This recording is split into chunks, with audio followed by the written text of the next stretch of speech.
military-industrial complex and began applying everything that I learned there. It was the corporations were good to me.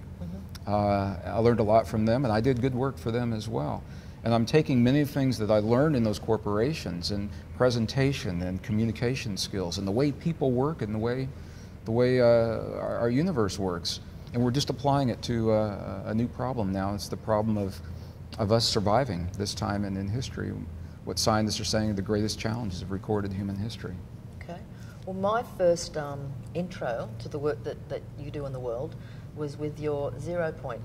Oh, you're the one that read that book. It was actually you saw the video. And, it was a long time ago. It was indeed. It was Thank you. indeed. And one of the things that fascinated me about it was the fact that science was finally proving that there were two primary emotions. One was love and one was fear, right. and the immune system, etc. How much of that work then in 0 Point Sure. to where you are now, we're going to get on to your latest book, Divine Matrix, how much of it has been fine-tuned, for want of a better word, or is what you had in 0 Point still pretty much the structure of what it is you... That's the case. This was Awakening 0 Point was written, it was never intended to be a book, first of all. It was written as a workbook for scientists and engineers that I encountered in the corporations who felt excluded from the conversations that you and I are having right now. Their wives, their families, their friends, bookstores in the cities where we lived in, they all said, you know, something's going on, and they were talking about energy systems and chakras and balancing, and I'll tell you, to an engineer, and they hear that, it means nothing. And I said, you know, it's just about the language. So I wrote this book describing the human heart as a 7-layer liquid crystal oscillator. Literally, that's what it is. And the human body, 50 trillion cells, and every cell is a capacitor, it's a resistor, it's a transistor. It stores energy, it releases energy. Every cell in our body is about 1.17 volts of electrical potential. So you stop and think that 50 trillion cells, and do the math, 50 trillion times 1.17 volts, and all of a sudden you realize that we have the potential of being very, very powerful beings. And the question is, how do we focus that? And so this book was written for engineers to include them in the conversation, and people began making copies of it and distributing it, and it took on a life of its own, and that's how it became a very wordy, very technical little book called Awakening the 0 Point. The work now builds on the foundation, everything that was done, and it's not different. It is an evolution of an understanding. Okay. Which leads me to the Divine Matrix.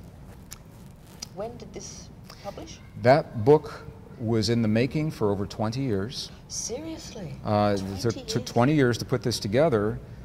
It was actually published by a wonderful publisher, Hay House, in the United States. You have Hay House here in Australia. In January of 2007. Yep. Within 10 days of its publication, it went to the top of the charts. It made the New York Times best-selling list, and has just made it through 2 of the 3 committees and the nomination for the Best New Science Book of 2007 at the Book Expo America, to be held in June in New York City. And the reason I'm sharing all of those things, I'm proud of this book. The reason I'm sharing it is because it tells me, with that number of people reading this book, we have reached far beyond the traditional support base that we have had in the past, the grassroots support that would normally read this. We're now into a mainstream public because there's a language that they now relate to, and this language is opening the doors of the possibilities for a greater number of people, the things you and I are talking about right now. Okay, well, we're now in April 2007. Yes. So do you know what the print sales have been to date? I don't know the print sales to date. I've been out of the country for a couple of weeks. What I can say is the first 2 weeks this book was released, it sold 40,000 copies in the United States. Wow. 40,000 copies in 30,000 in the first week, and another 10,000 then were back ordered. And I haven't tracked it. I don't get out much, Robyn. You know, they let me come talk to you, and I do a program. I go home and I have to write another book. So I haven't kept track of where it is. Okay, and it says underneath, there's a subtitle: Bridging Time, Space, Miracles, and Belief. Can you, in 10 words or less, describe what this is about? Absolutely. This beautiful book. No, it's the book essentially encapsulates many of the things that we've been talking about today. It describes in very lay terms. It's not a technical book.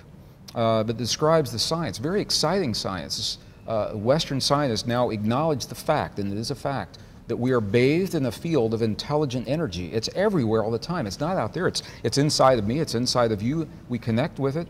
The language of human emotion and thought and feeling and belief, those kinds of words describe the language that allows us to communicate with this field. And when we can access this field, this is where the miraculous healings in the human body come from, and tremendously enhanced immune systems and the disappearance of cancerous tumors inside the body.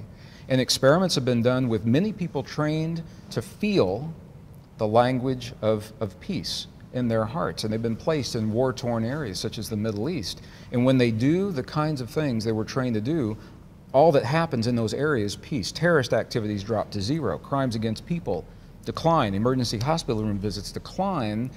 And when the trainees stop what they're doing, all those statistics reverse. And although scientists are still hard-pressed to measure this field like it's a non-conventional energy. So we don't have the kind of equipment that you would expect to typically measure a field like this, but we know how it works and we know the effects are there. Other cultures have known it for 5,000 years, so it's marrying the best science of our time with that ancient wisdom to use this field of information, the divine matrix. 1944, the father of quantum theory, Max Planck, called this field the matrix, and that's where the movie series was based on, and that's where the understandings came from. Okay. We need to take another break, Yeah. and I have a really burning question to ask when we come back. Be back with you.